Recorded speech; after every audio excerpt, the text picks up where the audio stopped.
Hooray! It's learning time again. You're welcome to yet another interesting and exciting class. I hope you're ready today. Now, today we're going to look at a very interesting topic, which is rulers of old Nigeria.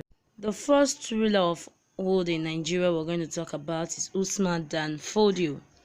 His full name was Shehu Usman Dan Fodio. He was born in Gobri in the year 1754. Usman Dan Fodio is one of the old rulers of Nigeria. His hometown was Delgel. He was a great Fulani teacher of Islam, and he taught so many people and converted them to Islam. So he was one of the great leaders of old. Now, Usman Dan Fodio had a student called Yunfa who planned to assassinate him. Usman Dan Fodio and his people ran to Gudu. So there was one of his students who he taught Islam, and he wanted to kill Usman Dan Fodio, so he had to run to Gudu with his people. They fled for their life.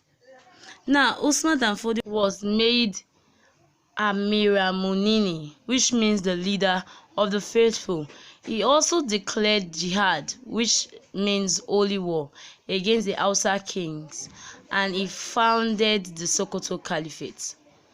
Now, let's talk about Afonja of Ilori. He was the Are Ona Kakanfo of Oyo Empire. He was a powerful and great king. Afonja was under Alaifi of Oyo. In the year 1817, Afonja sent an empty calabash to Alaifi, and this empty calabash meant that he was no longer under the authority of Alaifi. And guess what this did to Alaifi? Alaifi committed suicide by drinking poison after he cursed Afonja and the Yoruba land. So because Afonja said he was no longer under the authority of Alaifi, Alaifi committed suicide. He killed himself by drinking poison. And before he did that, he had to place a curse on the Yoruba land and Afonja. Because of this, Afonja refused to be ruled by anyone. He refused to be under anyone. Later, Afonja invited a Fulani Muslim preacher called Malam Alimi, and a fight broke out, and they began to fight one another. When Afonja invited a Fulani called Alimi. Now, Afonja and his men were killed during the fight, and due to this, Malam Alimi became the first Fulani Emir of Ilori. So Afonja lost the leadership or the rule of Ilori. Now we'll talk about Kosoko. Kosoko was a grandson of Ologu Kutere. He was a grandson of Ologu Kutere. He was one of the ruler of old in Nigeria. Now, Kosoko was a feared ruler. Everyone feared him. He was into slave trade.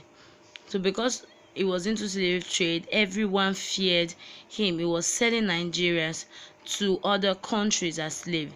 Now, during his reign, the British government tried to make sure he stopped slave trade, but he refused. The first attempt the British government made, he refused to stop slave trade. Now, the British government came again with another attempt by sending 5 warships to attack Lagos, and they set Lagos on fire after 2 days of fighting. Then after that, Kosoko and his men fled. They ran away, and later he was removed from the throne, and Oba Akintoye was reinstalled to be king or to be Oba of Lagos in the year 1851. Hey champion, this is where we end the lesson. But before we go, let's look at some interactive questions. So, listen carefully. Dash was the grandson of Ologu Kutere. A. Akintoye, B. Kosoko, C. Tinubu. The right option is B. Kosoko was the grandson of Ologo Kotere. Now the next interactive question is, Usman Danfodio was born in dash. Usman Danfodio was born in dash, A. Enugu, B. South Africa, C. Gobe. The right option is C. Gobe. Yeah, I know you enjoyed the lesson, so don't forget to attempt your quiz. Bye.